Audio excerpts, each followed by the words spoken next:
My husband left me because my mother-in-law said I wasn't worthy of their family, but once they saw who I became, they came back begging for help. Looking back now, I can pinpoint the exact moment I should have walked away. It wasn't when his mother first made that comment about my accent being charming but not quite right for their circles.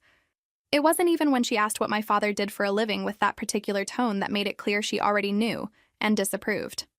No, the moment I should have recognized everything for what it was came 3 months before our wedding, during what was supposed to be a simple family dinner. I'd been with him for 3 years at that point. 3 years of what I genuinely believed was love. We met at a community event, one of those awkward networking mixers where nobody really wants to be there. He was different from anyone I'd dated before, more polished, more confident. His family had money, the kind that doesn't announce itself with flashy cars or designer labels, but shows up in yacht club memberships and casual mentions of the house in the Hamptons. I came from a normal middle-class background. My dad was a high school teacher. My mom worked in healthcare administration. We were comfortable, but we weren't country club comfortable. The warning signs were there from the beginning. I just didn't want to see them.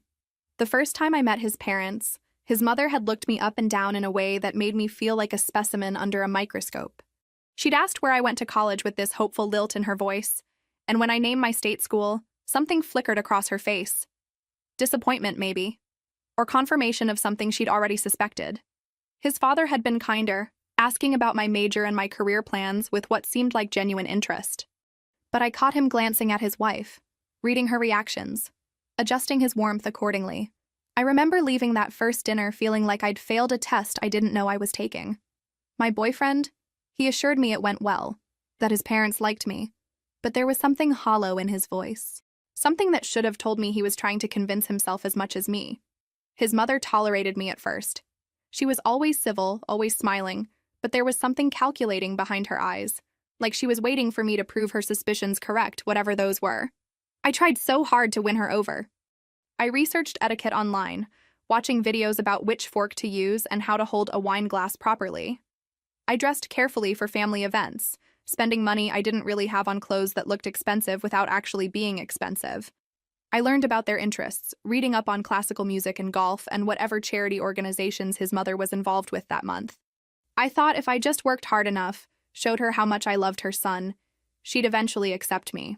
I volunteered to help with family events, always arrived with a hostess gift, remembered birthdays and anniversaries. I made myself smaller, quieter, more palatable. When his mother made subtle digs about my career, I laughed them off. When she corrected my pronunciation of foreign words, I thanked her for the education. When she suggested I might want to consider elevating my wardrobe, I nodded and took notes. Looking back, I can see how exhausting it all was, how much energy I spent trying to transform myself into someone worthy of their approval.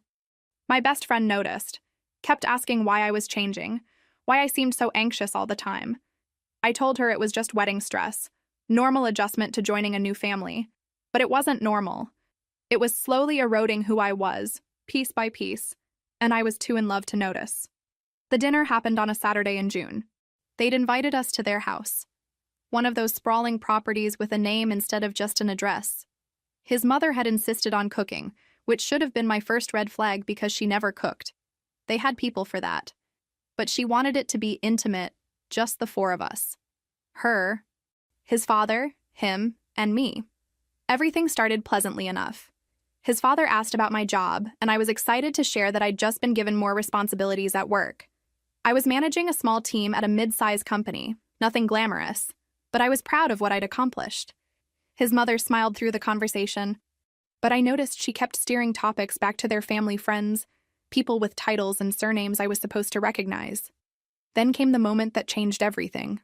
We were clearing the table, his mother and I, carrying dishes to the kitchen while the men stayed in the dining room talking about something business-related. The second we were alone, her entire demeanor shifted. The polite mask dropped, and what replaced it was cold, surgical precision. "We need to talk about your wedding," she said, not looking at me, just methodically scraping plates into the disposal. "Of course," I replied, thinking she wanted to discuss venue details or guest lists. "I've been meaning to ask your opinion on the—" "I don't think this marriage should happen." I actually laughed. I thought she was joking, maybe testing me in some weird way wealthy people test their future daughters-in-law. But when I saw her face, completely serious, the laugh died in my throat. "I'm sorry. What?" She turned to face me fully then, and I'll never forget the look in her eyes. Not angry, not even particularly emotional. Just matter of fact, like she was explaining basic mathematics to a slow student. "You're a nice girl. Really, you are. But you're not what he needs. You don't come from the right families. Your father's a teacher. Your mother works in healthcare. That's fine, it's respectable, but it doesn't help him. He needs connections. Someone whose family name opens doors." The words landed hard, each one carefully chosen. She wasn't yelling or being dramatic, just stating facts as she saw them. "I love him," I managed to say, my voice shaking. "Doesn't that matter?" "Of course it matters, but love isn't enough when you're building a life at this level. He needs a partner who brings something to the table beyond feelings, someone who understands how this world works because they grew up in it." I stood there holding a serving platter, my hands trembling. Part of me wanted to throw it at her. Part of me wanted to scream. But mostly, I just felt humiliated. Because even as angry as I was, some small part of me wondered if she had a point. All those moments I'd felt out of place at their events, all those times I'd said the wrong thing or worn the wrong outfit. Were they proof that I didn't belong? "Does he know you're saying this?" I finally managed, my throat tight. He knows I have concerns. And I think deep down he shares them. He's just too kind to say so. He's been raised to be a gentleman, but kindness isn't always wisdom. I set the platter down carefully. Afraid my shaking hands would drop it. "I think I should go. I think that would be best. Tell him you're not feeling well. We can pretend this conversation never happened, and you can end things gracefully over the next few weeks. He'll be hurt initially, but he'll recover, and you'll find someone more suitable for your situation." I walked back into the dining room. My fiancé looked up, smiling, completely oblivious to the fact that his mother had just eviscerated our relationship in the kitchen. I told him I wasn't feeling well, which was technically true. He offered to drive me home, but I insisted on calling a car. I needed to be alone. That night, I didn't tell him what his mother said. I kept waiting for the right moment, for the courage, for something. Instead, I started noticing things I'd been too in love to see before. The way he'd mentioned, casually, that his business partner's wife went to the same prep school as his sister. The way he'd sometimes wince when I'd use a phrase that was too casual for formal dinners. The way he'd gently correct my pronunciation of certain words, always with a laugh, always framed as helpful. The second dinner happened 2 weeks later. His mother called and invited me specifically, claiming she wanted to apologize for being stressed at the last dinner. I knew it was a trap, but I went anyway because I was still in that phase where I thought I could fix everything, where I believed love conquered all obstacles, including snobbery and classism. This time she waited until her son left to pick up wine from their cellar. It took him exactly 12 minutes to go down, select a bottle, and return.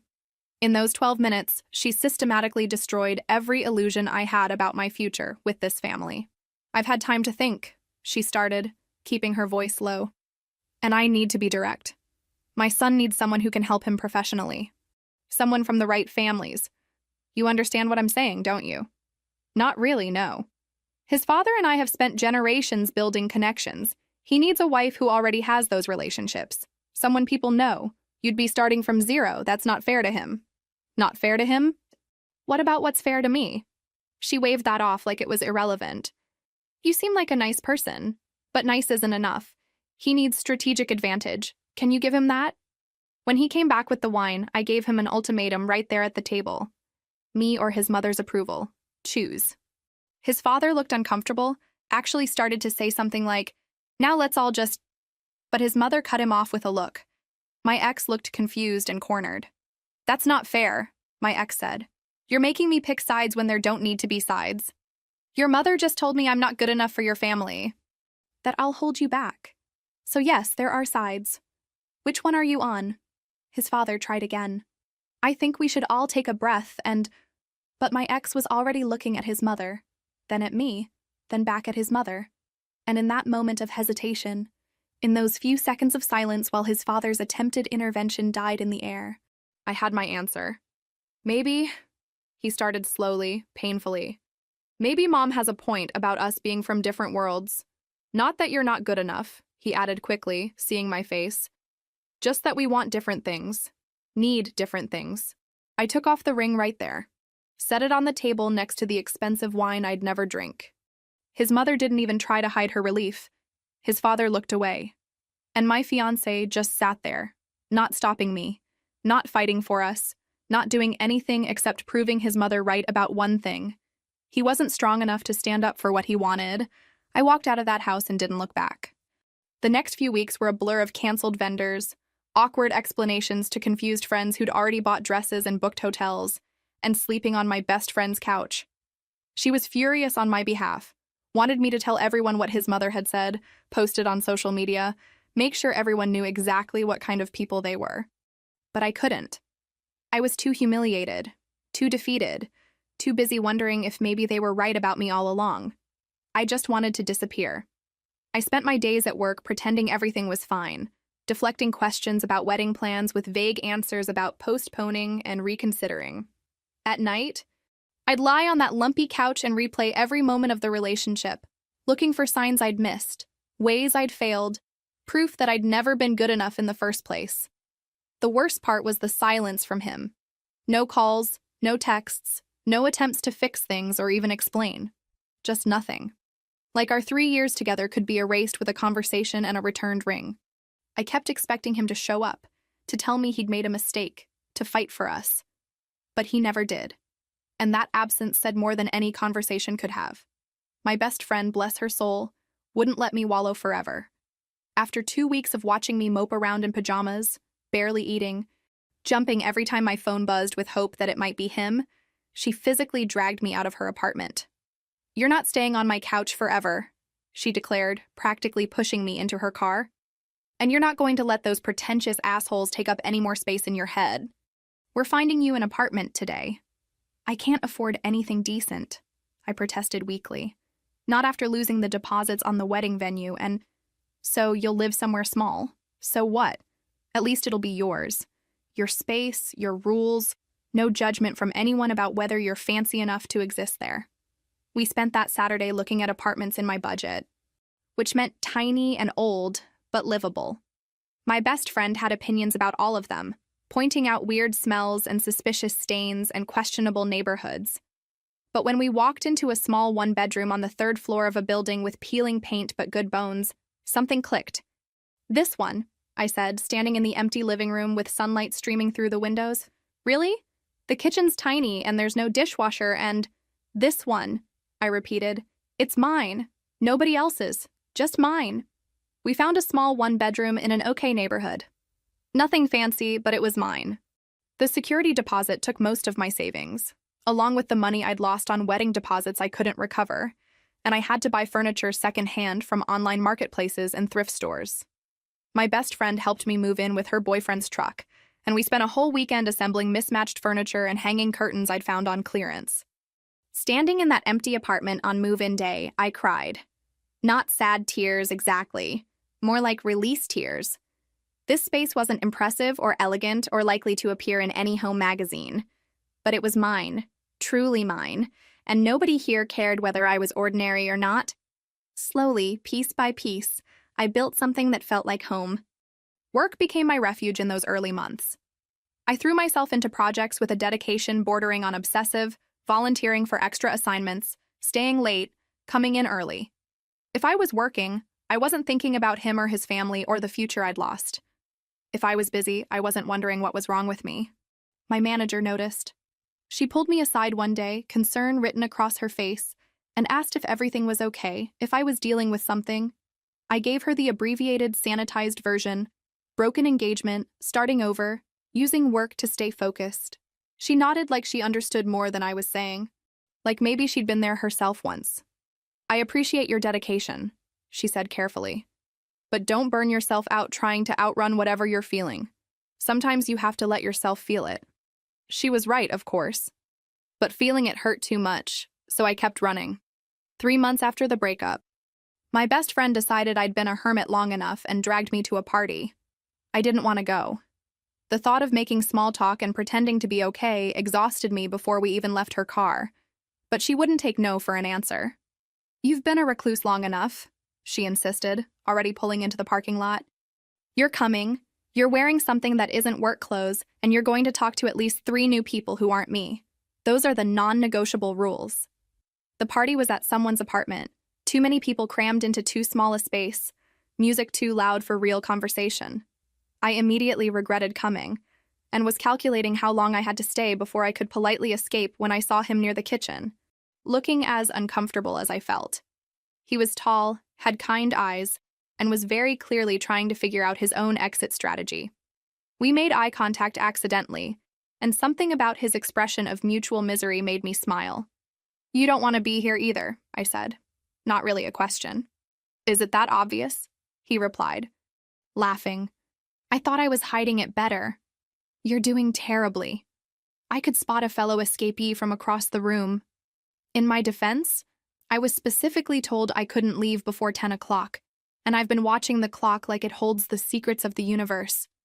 We ended up talking for the rest of the party, first in that kitchen corner, then on the apartment balcony where it was quieter. He worked in environmental consulting, something about sustainability assessments for corporations, and he talked about it with genuine passion that was refreshing.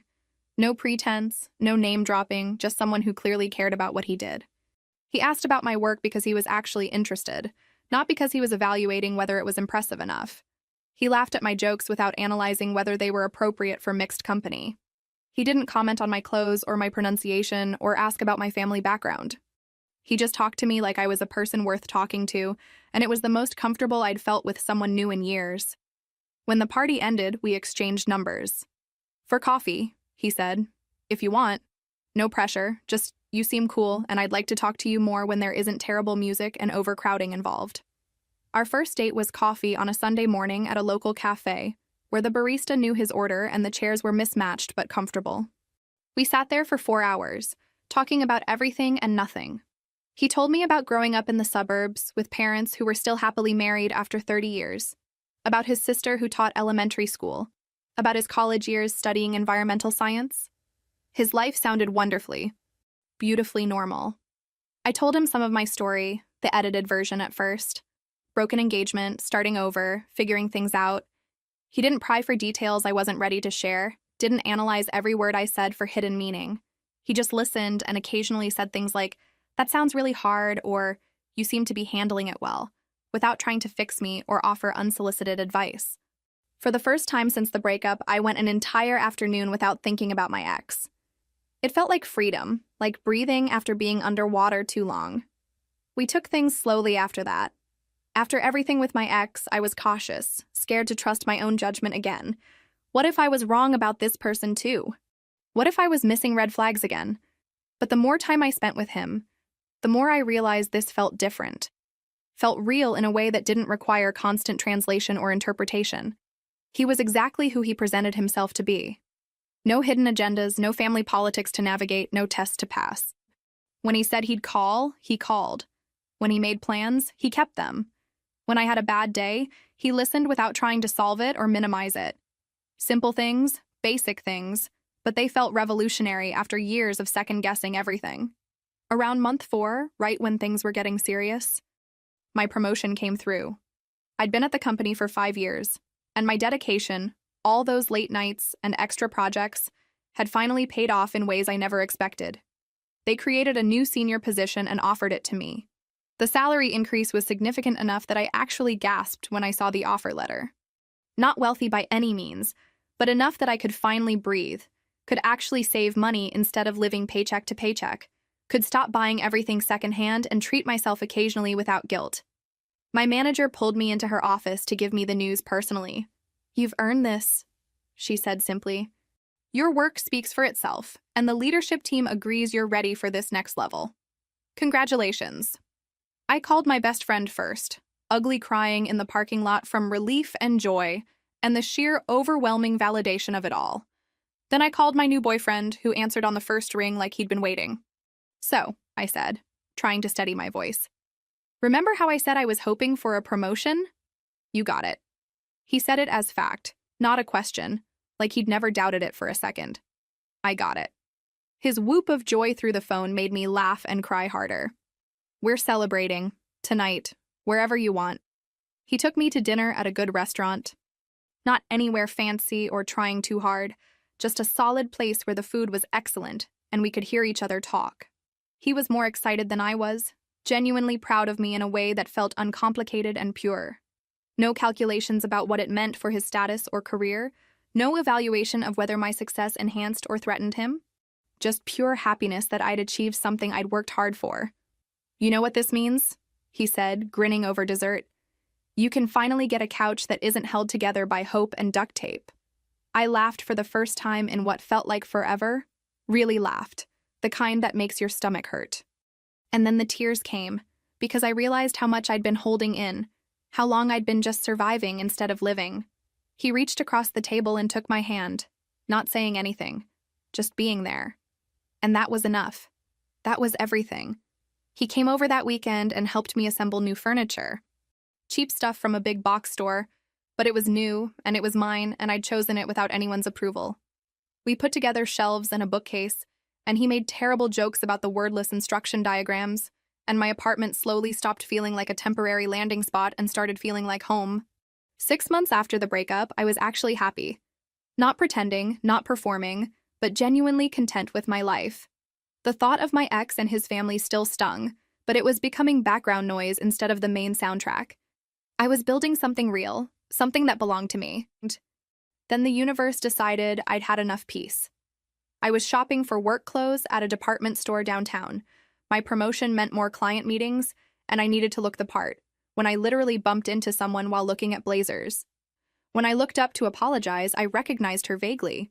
She'd been at a few of my ex's family events. One of those peripheral connections who always seemed to know everyone's business. "Oh my goodness," she exclaimed, clearly delighted to have stumbled into drama. "I haven't seen you in forever. How are you doing?" I could have walked away. Should have. But something about her expression told me she had information, and despite knowing better, I wanted to know. "I'm doing well," I said cautiously. She leaned in conspiratorially, like we were close friends instead of near strangers. "I'm glad to hear that, because I heard things have been difficult for him lately. Lost his job, I think? Financial troubles? I don't know all the details." "But," she trailed off meaningfully. It was gossip, probably half true at best, but it planted a seed of unease that I couldn't shake. I shouldn't have cared. I'd moved on. I was happy. His problems weren't my problems anymore. But I'd be lying if I said it didn't affect me. There was a tiny, petty part of me that felt vindicated, and a larger part that just felt sad about the whole situation. A week later, I was at dinner with my boyfriend at a nice restaurant. Nothing too fancy, but definitely nicer than our usual spots. We were celebrating his birthday, and I'd made a reservation at this place he'd been wanting to try. We were halfway through our meal, laughing about something, when I felt the energy in the room shift. His mother was standing at the entrance, being seated by the hostess. She spotted me almost immediately. Her eyes widened for a fraction of a second, then she composed herself and, to my absolute horror, started walking toward our table. "What a lovely surprise," she said, her voice dripping with that same false warmth I remembered. "You look wonderful. Life must be treating you well." My boyfriend looked at me, clearly confused about who this woman was and why I'd gone rigid in my seat. I managed to introduce them without much detail. "This is my ex's mother." "Oh, don't hold the past against me," she said, laughing lightly. "I always liked you, dear. Just because things didn't work out with my son doesn't mean we can't be civil. How's your career going? I heard you got a promotion." "That's wonderful. Really wonderful." The fact that she knew about my promotion sent chills down my spine. How did she know? Who was feeding her information about my life? "I should let you two enjoy your dinner," she continued, and I could see her eyes taking in everything about my boyfriend, calculating, assessing. "It was so good to see you looking so happy. You've really landed on your feet." She walked away to her own table. But the damage was done. My appetite vanished, the celebration feeling tainted. My boyfriend reached across the table and took my hand. "You okay?" he asked quietly. "She told me I wasn't good enough for her family," I said, my voice barely above a whisper. "She said I was too ordinary, that I didn't have the right connections, and now she acts like we're old friends running into each other. I don't understand what game she's playing." "She's not playing a game with you," he said. and there was something surprisingly insightful in his voice. She's playing one with herself, rewriting history so she doesn't have to feel bad about whatever role she played. Just ignore her. But ignoring her was easier said than done. A few days later, I got a message from my ex's brother. We'd always gotten along during my relationship with his brother. He was younger, less caught up in the family drama. His message was apologetic and concerning in equal measure. I'm sorry about my mom approaching you at that restaurant. She had no right. I think you should know that things are worse than they appear with my brother. I can't get into all the details, but please be careful if she tries to contact you again. She's desperate, and desperate people do desperate things. You were right to walk away when you did. I stared at that message for a long time, not sure how to respond. Finally, I just thanked him and said I hoped his brother got whatever help he needed. I didn't ask for details. I didn't want to know. Whatever was happening with my ex was not my responsibility, not my problem, not my concern. But the universe apparently disagreed. Over the next week, I felt like I was being watched. Nothing concrete, just that prickly sensation of eyes on you. I'd catch myself looking over my shoulder in parking lots, scanning crowds in coffee shops. My boyfriend noticed I was jumpy, and I tried to play it off as work stress, but I don't think he bought it. Then came the voicemail. I didn't recognize the number, so I let it go to voicemail. When I listened to it later, I almost dropped my phone. It was his mother, but not the composed, calculating woman I remembered. This voice was raw, desperate, almost unhinged. Please, please call me back. We need to talk about my son. He needs help. Real help. And I think you might be the only one who can get through to him. I know I said some terrible things before, unforgivable things, but I was wrong. You were good for him. You made him better, and without you, he's falling apart. Please just give me a chance to explain. Please. The message went on for almost 2 minutes, her voice breaking multiple times, begging. I deleted it immediately, my hands shaking. But within an hour, another call came, then another. Then text from a different number, clearly her, saying she just wanted 5 minutes of my time. I blocked the numbers, but more kept coming. She was relentless. Using different phones, finding ways around my blocks. Finally, in frustration and against every instinct telling me not to, I sent a single text response. Stop calling. If you need to talk, we can meet for coffee once. Then no more contact, ever. Her response came in seconds. Agreement. Gratitude. A time and place suggestion so fast it made me nauseous. She'd been waiting for me to crack. I met her at a coffee shop far from my apartment, during lunch hour when there would be plenty of people around. Safety and crowds and all that. She was already there when I arrived, and I barely recognized her. The perfectly coiffed hair was limp, the designer outfit replaced with something rumpled and ordinary. She looked like she'd aged 10 years in the 6 months since I'd last seen her up close. Thank you for coming, she said, gripping her coffee cup like it was the only thing keeping her grounded. I know I have no right to ask anything of you after what I said, after how I treated you. You don't, I agreed flatly. So let's skip the apologies and get to why we're here. She flinched but nodded. Then she started talking, and it was like watching a dam break. Her son had been struggling for over a year, she admitted. Even before we broke up, he'd been making questionable decisions at work, distracted and unfocused. After I left, it got worse. He was fired within 3 months for missing deadlines and showing up drunk. He'd taken out personal loans, against their advice, to invest in a business venture with someone who turned out to be less legitimate than advertised. When that collapsed 8 months ago, the debt started piling up. He's been living at home for 6 months now, she said quietly. And he's drinking heavily, every night. We've tried to help, but he won't listen. Just keeps saying he destroyed his own life. I sat there processing this timeline.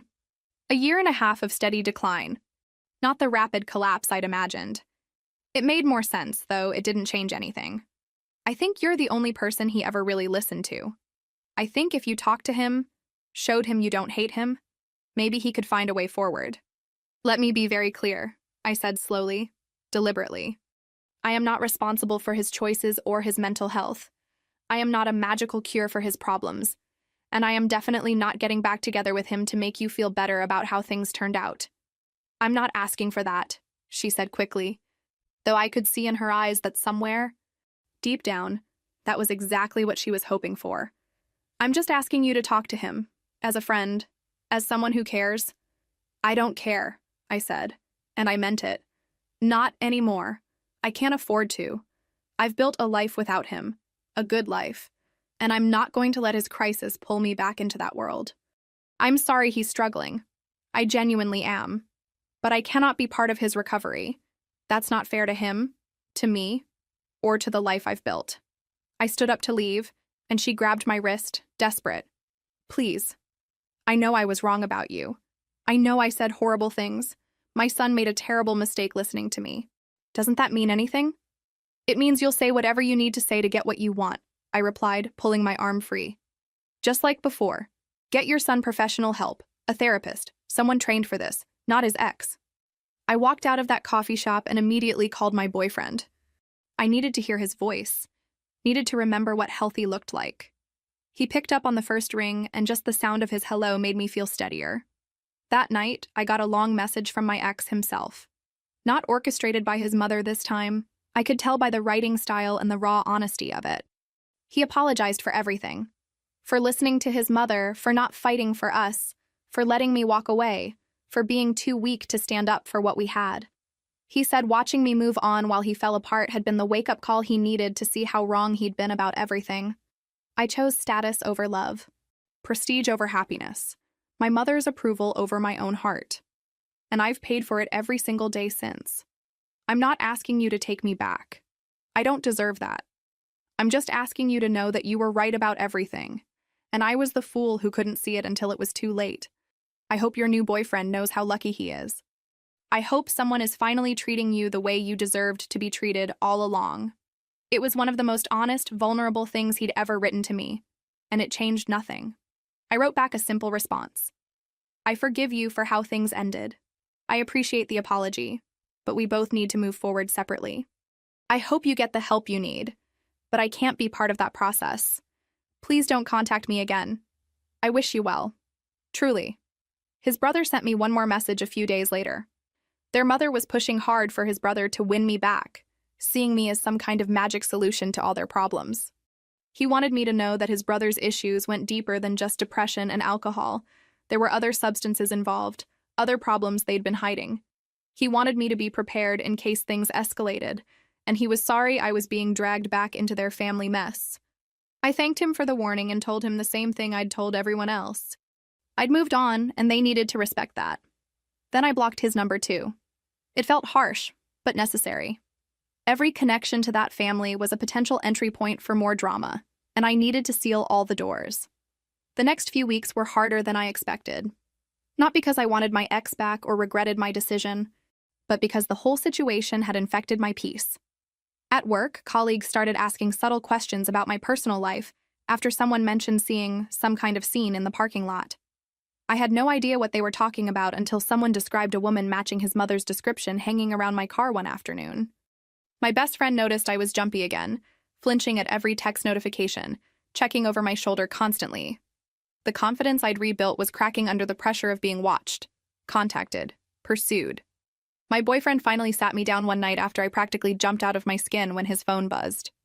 "Talk to me," he said gently. And I mean really talk to me. Not the edited version you think I need to hear. So I told him everything. The messages, the desperate contact attempts, the feeling of being hunted. I told him I felt guilty for being happy while my ex was suffering, frustrated that my peace was being invaded, and angry that I cared at all. I told him I was scared that somehow I'd get pulled back into that world, that his mother's manipulation would find some crack in my armor. I keep thinking about what she said, I admitted, about me being ordinary. And part of me wonders if she was right, if I don't belong in those elevated circles, and if that makes me less somehow. He was quiet for a moment, then said something that changed my perspective entirely. The people who belong in those circles are the ones who think other people are ordinary. You escaped that mindset. That doesn't make you ordinary. That makes you smart. We spent the rest of that night making practical plans. I blocked every possible contact method I could think of, changed my routes to and from work, started avoiding places I used to frequent with my ex. We talked about me moving in with him earlier than planned if things escalated. What felt like common sense, safety measures also felt like admitting defeat, like letting them win by making me change my life to avoid them. But my boyfriend reframed it. It's not about them winning. It's about you protecting your peace.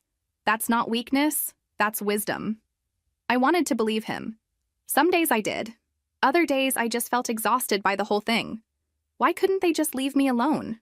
Why was my existence as a happy, successful, moved-on person such a threat to them? Why couldn't they accept that sometimes relationships end and people go their separate ways and that's okay? The answer came in the form of his mother appearing in my office parking lot on a Tuesday afternoon. I was walking to my car after a particularly long day, thinking about what to make for dinner when I saw her. She was standing next to my vehicle, holding what looked like a folder or envelope, her expression desperate and determined. "Please don't run away," she called out as soon as she saw me. "Just hear me out. 5 minutes." I froze, acutely aware that several of my colleagues were in the parking lot, getting into their own cars, witnessing this scene. This was my professional space, my refuge, and she'd invaded it. "You need to leave," I said as firmly as I could manage. "Now." "I have his resume," she said, holding up the folder. "You're doing so well at your company, you have influence now. If you could just put in a word, help him get an interview, give him a chance to start rebuilding." "Absolutely not. Leave. Now. Please. You don't understand how bad it is. His father's heart can't take the stress. We might lose everything. You're doing well now. You could help him get back on his feet. Just an interview, that's all I'm asking." The nerve of it. This woman who'd told me I wasn't good enough, now asking me to use my success to help her son. "I'm calling security," I said, pulling out my phone. She stepped back, actually shocked. "I'm just asking for basic compassion." "You want compassion now? After what you said to me?" "No. You don't get to decide when I matter based on what I can do for you."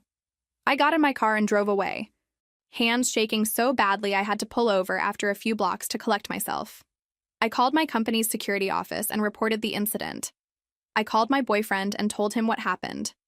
Then I cried because I was so angry and so tired of all of this. That night, a handwritten letter appeared under my apartment door. The violation hit harder than anything else had. She'd found where I lived. Later, I pieced together that she probably followed me from work that day after I drove away. Or maybe she'd been doing it for weeks, learning my routines. It's not hard to tail someone if you're determined enough, and she was clearly desperate. The thought of her car behind mine, watching me pull into my parking spot, following me to my building, made my skin crawl. The letter was several pages long, alternating between emotional manipulation and subtle accusations. She was trying to save her family, and I could help but wouldn't. Didn't I feel any responsibility for my role in her son's downfall? Didn't I care that my rejection had triggered his spiral? Couldn't I see that my success was somehow connected to his failure, as if the universe had taken from him to give to me? It was delusional, manipulative, and exhausting. I took photos of it as documentation and then threw it away. Within days, new social media accounts appeared, messaging me through platforms I'd forgotten I even had. Emails from addresses I didn't recognize, all with the same desperate pleas and guilt trips.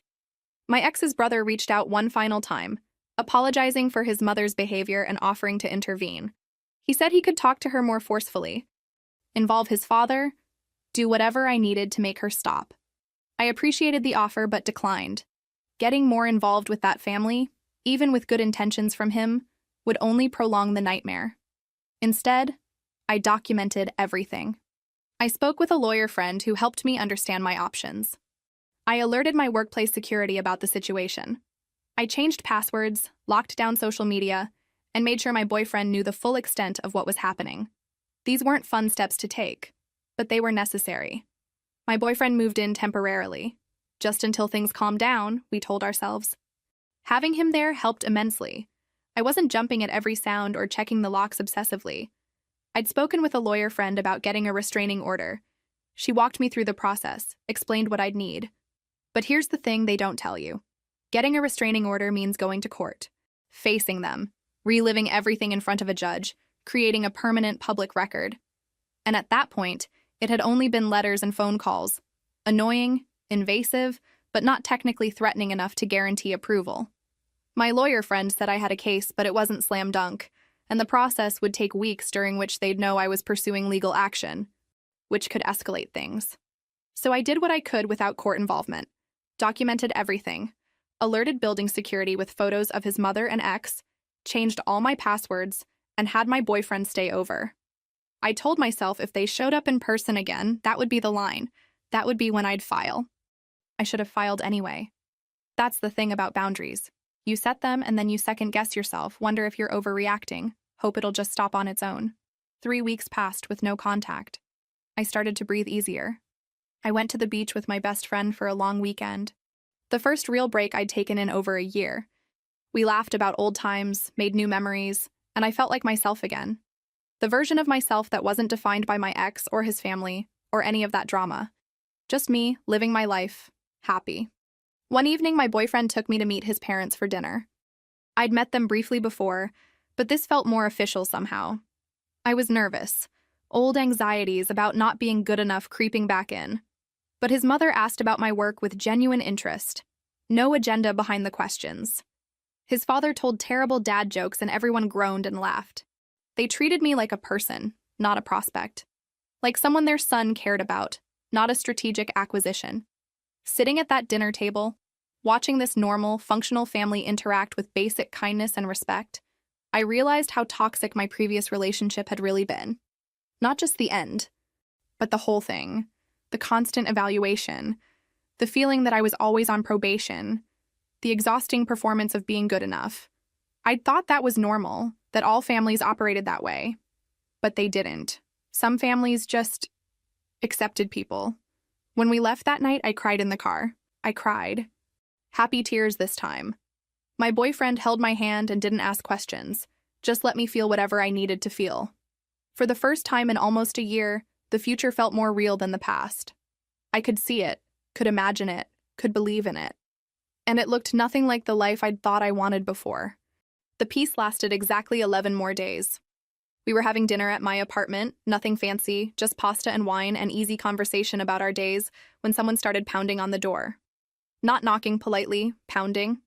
Aggressive, desperate, drunk pounding that rattled the frame. I knew who it was before I even stood up. Some part of me had been expecting this moment, waiting for the other shoe to drop, knowing that desperate people eventually escalate. My boyfriend moved to stand beside me as I approached the door, his hand on my lower back, steadying me. Through the peephole, I saw my ex swaying slightly in the hallway, clearly intoxicated, his clothes disheveled. His mother stood behind him, one hand on his shoulder trying to steady him or maybe control him, her expression a mix of determination and desperation.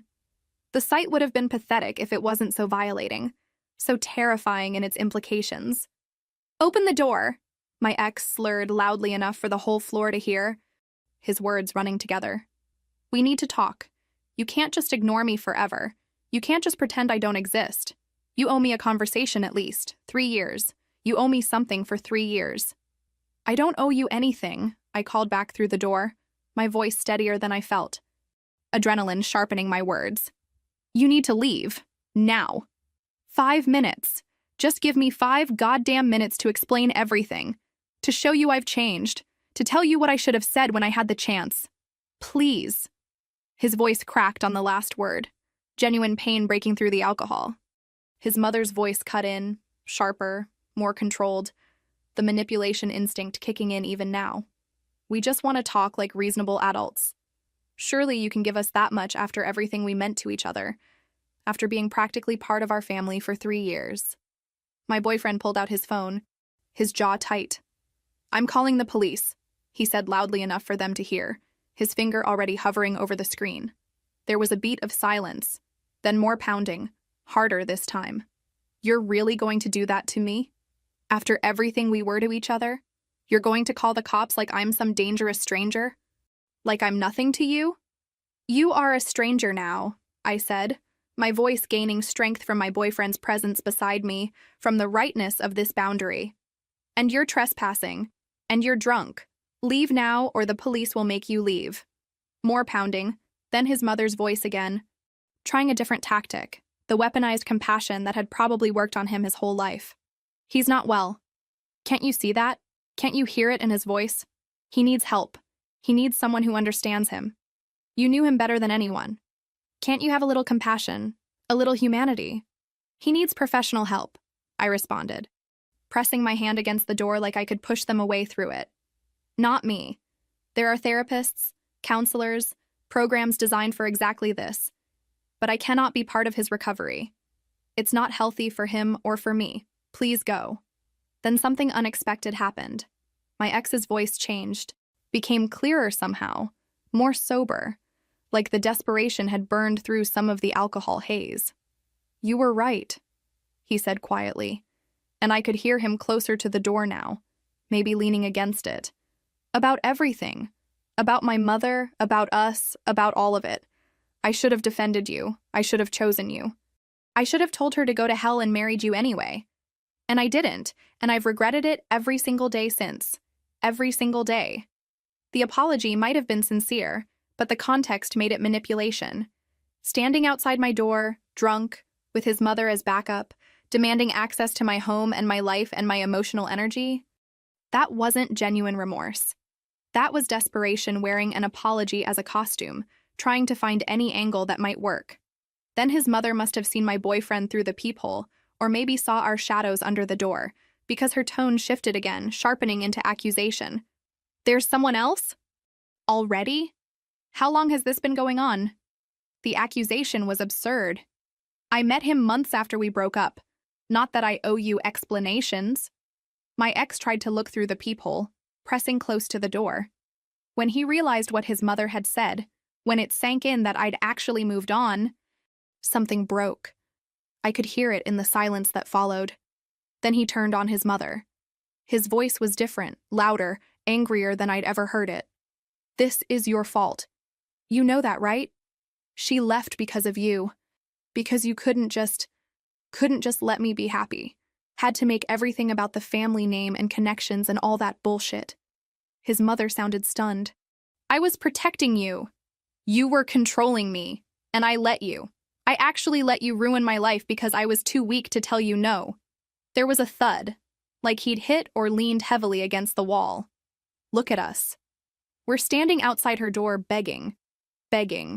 While she's in there with some guy who probably just loves her without needing his mother's permission for everything. It was raw and messy, and real in a way I'd never heard from him before. And it changed nothing. I'm sorry, he said finally, his voice barely audible now, speaking to the door, to me, to no one. You were right, about all of it. I hope you're happy.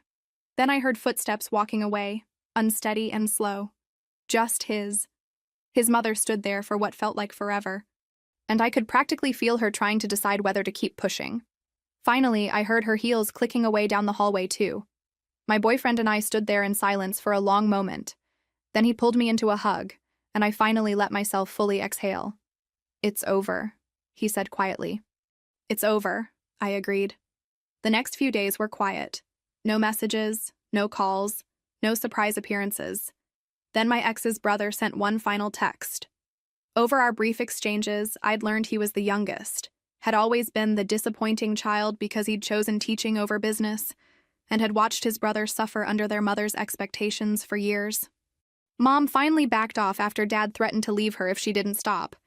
He told her she'd already lost one son to her obsessions, and he wasn't going to let her destroy what was left of the family.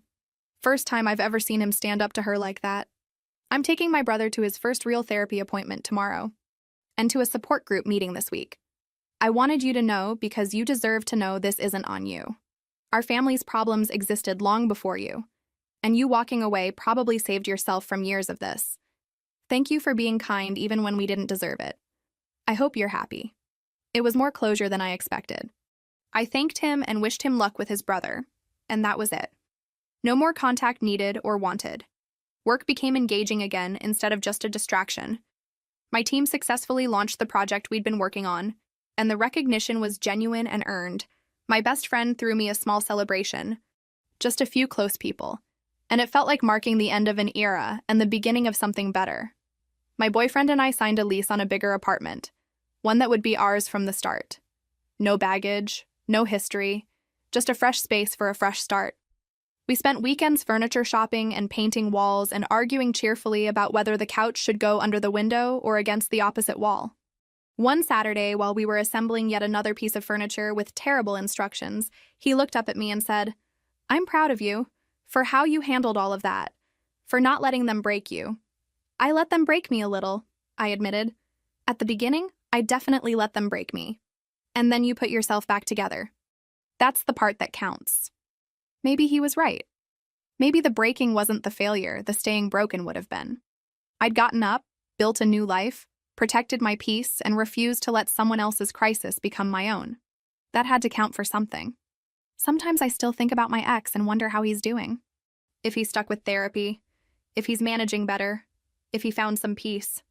But those thoughts are distant now, like wondering about an acquaintance from long ago rather than someone who used to be my whole world. I don't think much about what his mother said anymore either.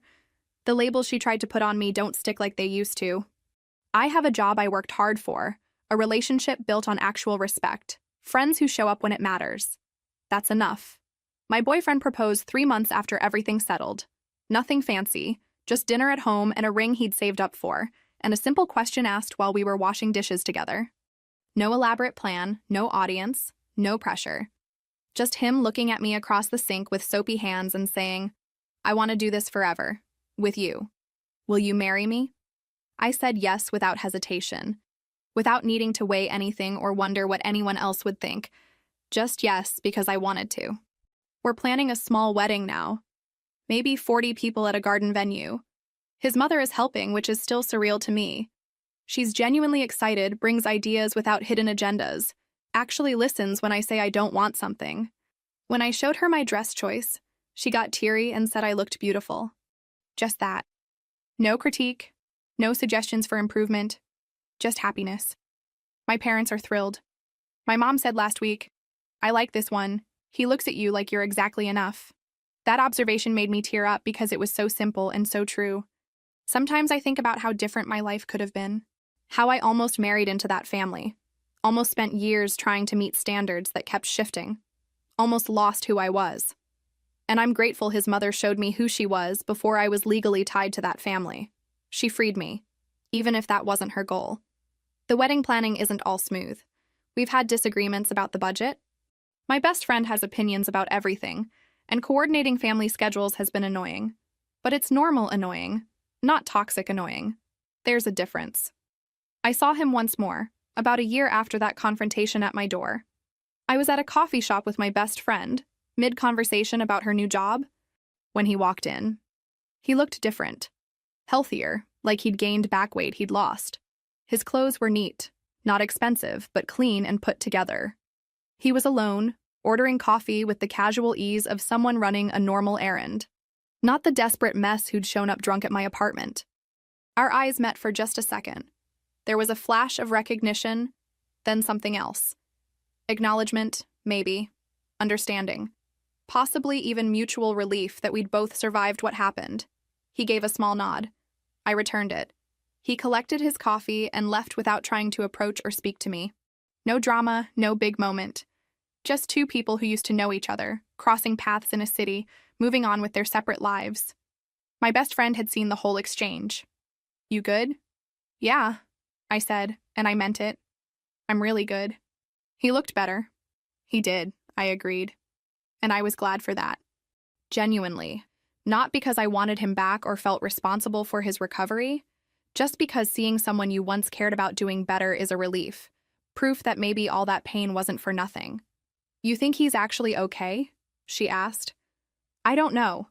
I hope so, but it's not my job to know anymore." She squeezed my hand across the table. "Look at you being all healthy and boundaried." I laughed. "Only took me a year and a half and a lot of therapy. Worth it, though." "Yeah," I said, looking down at the engagement ring on my finger. "Yeah, it really was." And I was. I am.